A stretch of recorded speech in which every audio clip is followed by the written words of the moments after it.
সবাইকে ধন্যবাদ বলে আমি ওই সরাসরি মেশিং এর ভিডিওতে চলে যাইতেছি। আজ যে সমস্যাটা, একটা ছোট্ট একটা সমস্যাটা না বললেই চলে না। সমস্যাটা হইলো কাপড় শিলানে অনেক সময় তো একরকম শিলান যায় না, অনেক সময় আস্তে শিলান লাগে, অনেক সময় হাই স্পিড মানে 100 স্পিরিটে চালান লাগে। তো যখনই 100 স্পিরিট দিনা 80 স্পিরিট দিলেই সুতাটা ফেঁসাইয়া ঠাস করে ছিঁড়ে যায়। এই সমস্যাটা কিন্তু তোমাকে হইয়া থাকে। তা তোমাকেও যদি হইয়া থাকে তাহলে মুই আজ এই সমস্যাটা ঠিক করি, সেইরকম ভাবে তোমরাও এইভাবে ঠিক করে লইও। মুই সরাসরি মোর মূল ভিডিওতে চলে যাই। তাই মুই তোমাকে সামনে একটু চালাইয়ে দেখামো। তাই মুই দেরি করবো না, তোমাকেও কাজ আছে অনেক। তাই মুই একটা কাপড় লইছি, কাপড়টা কিন্তু মোর হাতে শুরু থেকেই ছিল। তাই মুই বেশি না, মুই 70 স্পিরিট দিয়ে চালাম।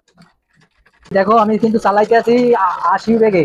এই যে দেখো, দেখছো এই যে সুতাটা, এই ধরো এই যে সুতাটা দেখছো, এই সুতাটা কোথায় বাজছে, এই যে দেখো এই সুতা দেখছো, এই ভিতরে এই প্যাচ। এই জন্য অনেক সময় দেখা যায় যে এরকম যখনই জোরে চালানো হয় মেশিনটা, তখনই ওই সুতায় প্যাচ বাইজে নিচে যে স্টান আছে না, এই স্টানটায় পেঁচাইয়া সুতাটা এদিক দিয়ে ছিঁড়ে যায়। ঠিক আছে, এই জন্য সবসময়ের জন্য এই সেলাই মানে সুতার গাড়িটা ছিদ্র করে নিবা। এই যে আমার কিন্তু ছিদ্র আছে, ছিদ্রটা করে এভাবে। এখন তুমি যত জোরে চালাও না কেন, এ ধরনের সমস্যা কখনো হবে না। এই যে দেখো,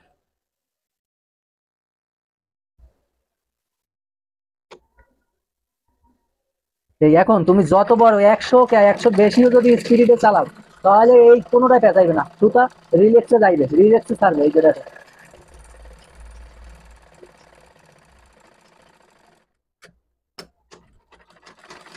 দেখছো সুতা কিন্তু রিল্যাক্সে থাকতে আছে, রিল্যাক্সে থাকতে আছে। এই দেখছো, ফেস ফেস। সুপ্রিয় দর্শক মন্ডলী, তো ছোট্ট একটা ভিডিও নিয়ে আসলাম। তো ভিডিওটা কি কাজ সেটা তোমাদের দেখাইছি। কারণ যখন দ্রুত সেলাই করে তখন ফট করে ফেঁসাইয়ে যায় স্টানে, সুতার স্টান আছে ওই স্টানটায়, এরপরে ঠাস করে ছিঁড়ে যায়। অনেক মেশিন চালানোর অপারেটর বুঝতে পারে না যে সুতাটা কোথায়ও কোনানে বাইজে ছিঁড়ে যায়।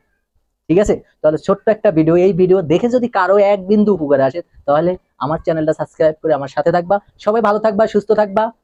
আবারও দেখা হবে অন্য একটা ভিডিওতে। সবাইকে ধন্যবাদ।